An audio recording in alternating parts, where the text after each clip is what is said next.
अब मेरी संध्या का समय हो गया है।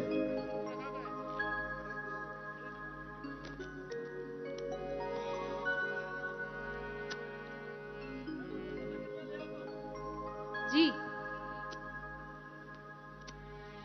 लक्ष्मण चले लकड़ी लेने, और ऐसा क्या हुआ जिसने श्री राम को आकर अचानक वो कह दिया जो शायद मर्यादा की पंक्ति कभी ना कहे। आइए, श्री राम की इस पंचवटी में अचानक आए शूर्पणखा।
हे सुंदर युवक, आपका अभिनंदन।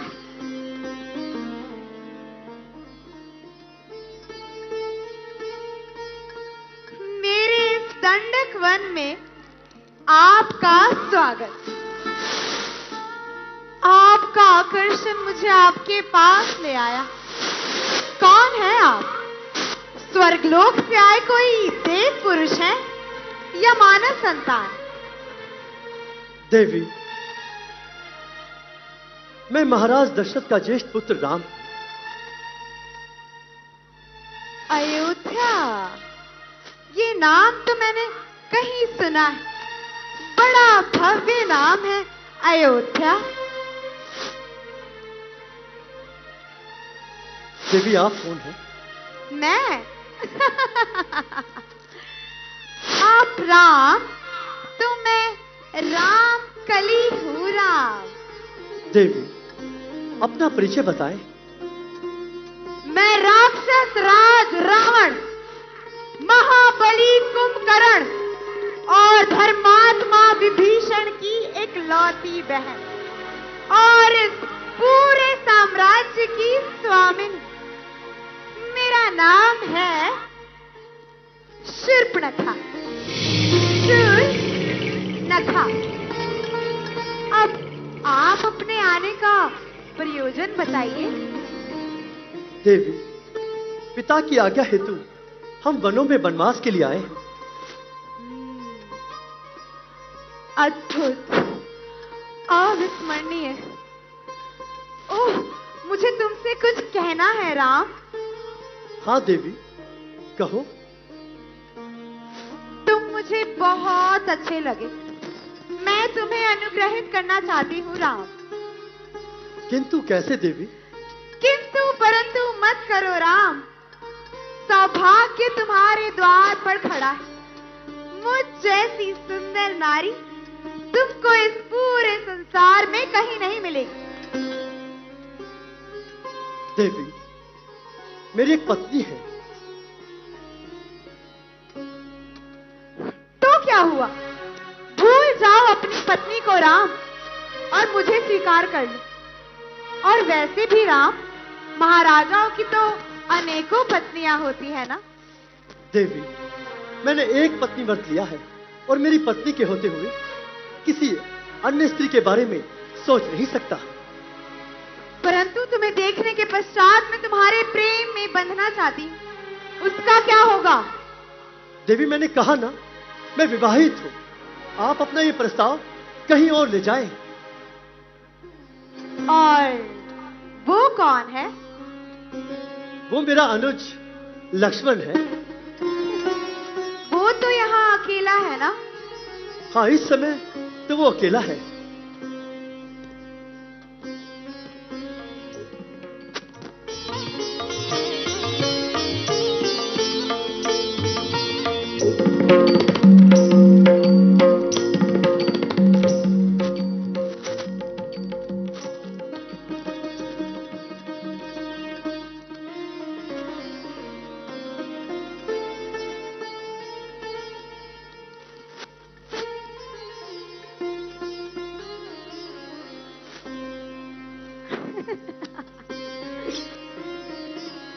कितने सुंदर हो तुम युवक। क्या नाम है तुम्हारा?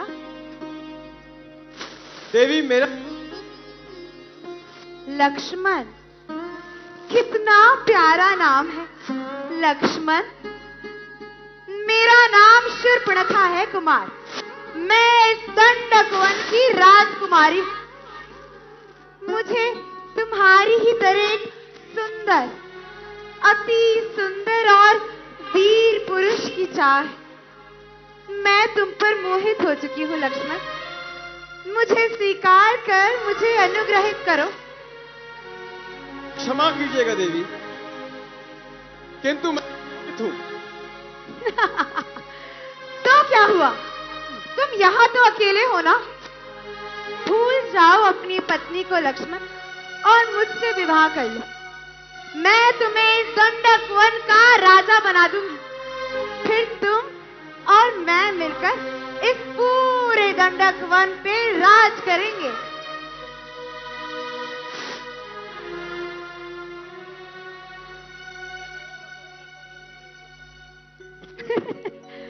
और मैं तुमसे प्रेम करती हूँ वीर कुमार, और प्रति उत्तर में मैं तुमसे प्रेम ही तो मांग रही हूँ।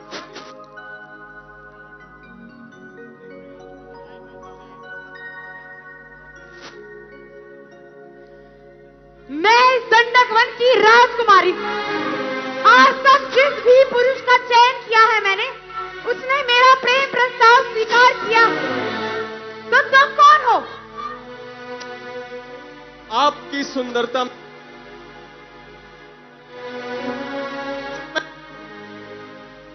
प्रस्थान करें। राम, ये कौन है राम? देवी, ये मेरी भार्या सीता है।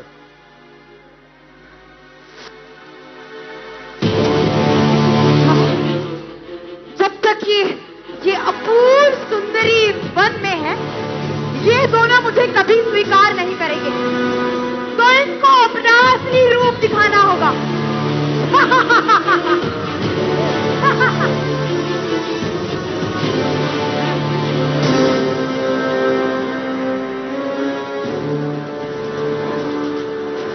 और इस तरह शूर्पणखा लंकापति दशानन की सबसे छोटी बहन मीनाक्षी ने एक रुद्र रूप लिया और यही बना आधार राम रावण युद्ध का।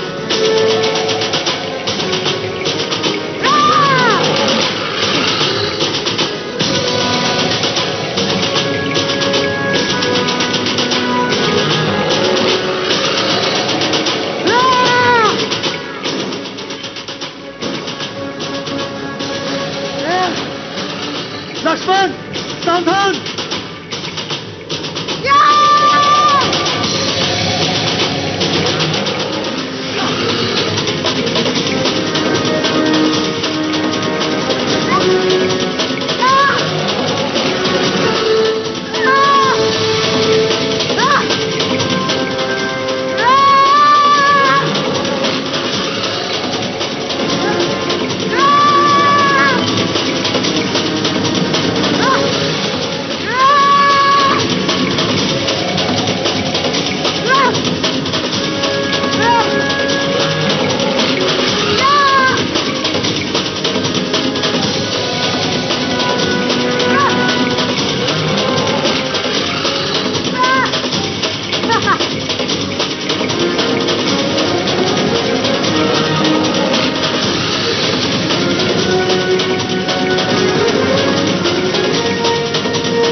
मन अति लाघव नाकि कान बिनु कीन ताके कर रावण कर मनो चुनौती और इस प्रकार मनो चुनौती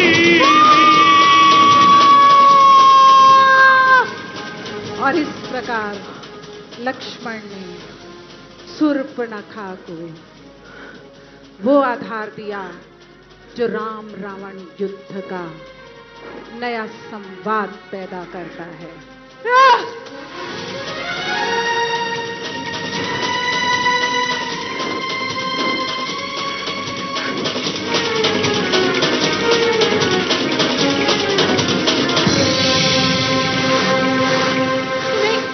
स्मार्ट करने की शिक्षा किसने?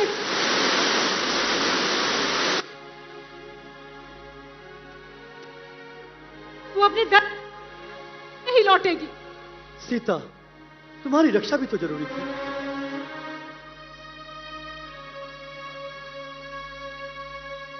और इस तरह जब वो शूर्पणखा पहुंची अपने भाई लंकापति दशानन के पास, तो उन्होंने एक निर्णय लिया। अपने मित्र, अपने सखा, अपने भाई मारीच को बुलाया और कहा कि जाओ तुम कुछ ऐसा आधार पैदा करो कि श्री राम दूर हो जाएं माता सीता से और मैं अपनी बहन का बदला ले सकूं। और उस वन प्रदेश में आया एक स्वर्ण मृग और मोहित हुई मां सीता उस पर।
सीता परम रुचिर मृग देखा अंग अंग सुमनोहर वे। और जब इस तरह श्री राम गए उस स्वर्ण मृग के पीछे, तो वहीं हरण हुआ माता सीता का। और माता सीता को वापस लाने के लिए आज हम इस अंतिम दिवस, अंतिम चरण पर पहुंच रहे हैं। और अंतिम चरण है श्री राम और रावण का युद्ध। युद्ध ऐसा कि सबके मनोभावों को हिला दे।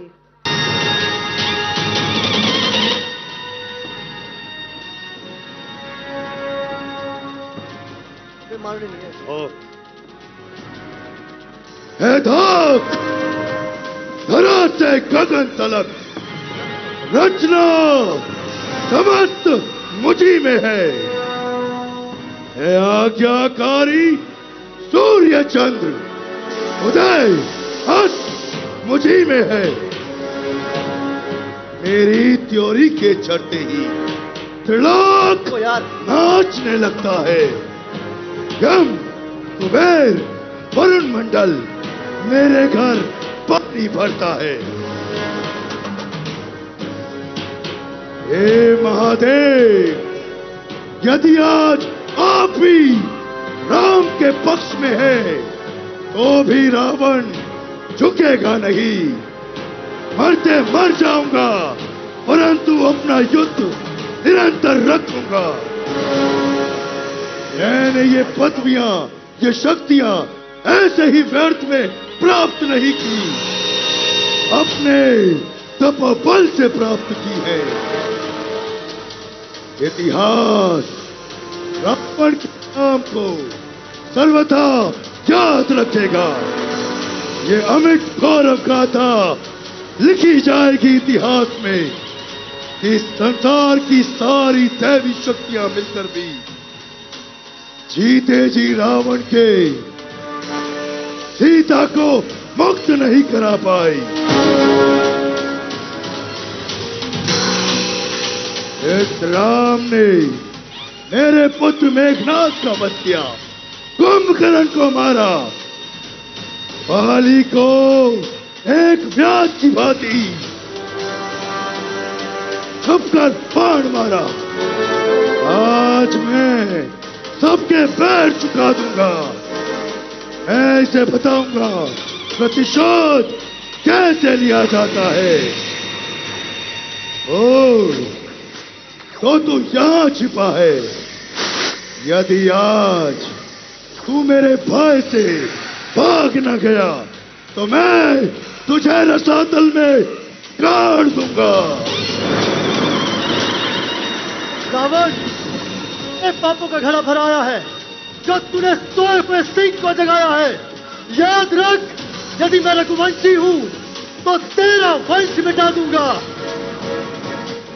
कह रहा हूं, कसम खाकर धनुष की, बाण की, धर्म सम्मान की, आन है रघुवंश की, सौगंध कुल के मान की।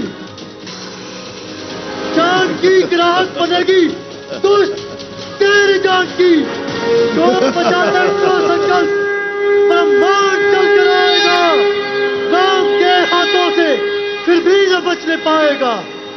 अरे ओ वनवासी, आज मैं तेरे सारे पैर चुका दूंगा।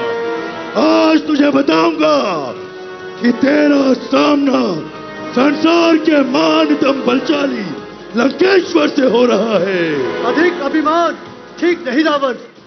हाँ, और युद्ध कर।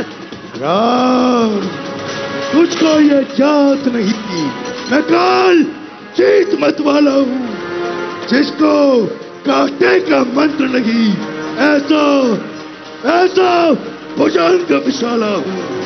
आज तुझे मेरे इन बाणों से तुझे ब्रह्मा जी भी नहीं बचा पाएंगे।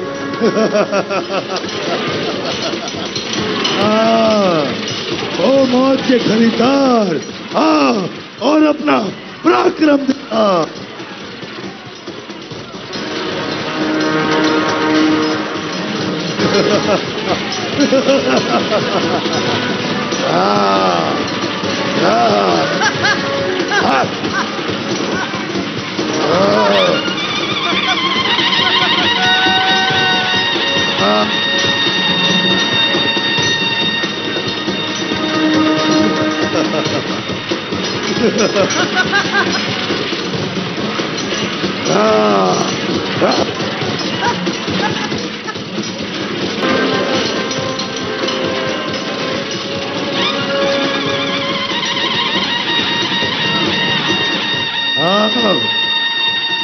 मैं भी देखूं तुम वानरों में कितना साहस है। जय श्री राम। अरे ओ वानर, तू तो उस दिन मेरे हाथों से बच निकला था। आज तुझे बचाना फल क्या है? जय श्री राम।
राम ने उस अन्यायी लंकापति दशानन का वध किया। और एक बार जोरदार आवाज, जय जय श्री राम। जय जय श्री राम।